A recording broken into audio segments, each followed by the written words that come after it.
Diyos, na nanwalhati ka, na parangalan ka, nalugod ka, Panginoon. Kaya binibiyaya mo sila ngayon na makapag-travel, Panginoon, makapunta, maratingan nila ang kanilang mga kasambahay doon, O Diyos.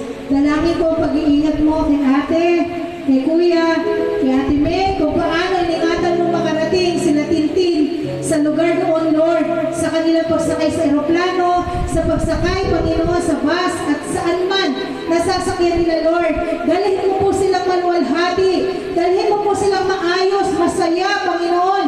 Bagamat alam namin, Lord, may lungkot sa kanila dahil mawawalay po sila sa amin. Pero ang mahalaga, Lord, kagaya ni Ana, yung lungkot, pinawi mo. At alam ko, saya ang ibibigay mo pagka nahawakan na nila kanilang mga apo.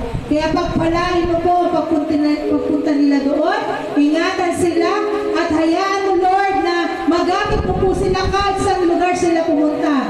At magpapatuloy po ang kanilang pagsamba sa iyo. Magpapatuloy po ang kanilang pagsunod sa iyo at paglilingkod sa iyo. Magpapatuloy po ang pagbibigay nila sa iyo ng kanilang mga sarili, O Diyos. Kaya dalangin po, Panginoon, ngayon pa lang, ihanda mo na po yung puso nila sa sorpresa na ibibigay mo sa kanila pagdating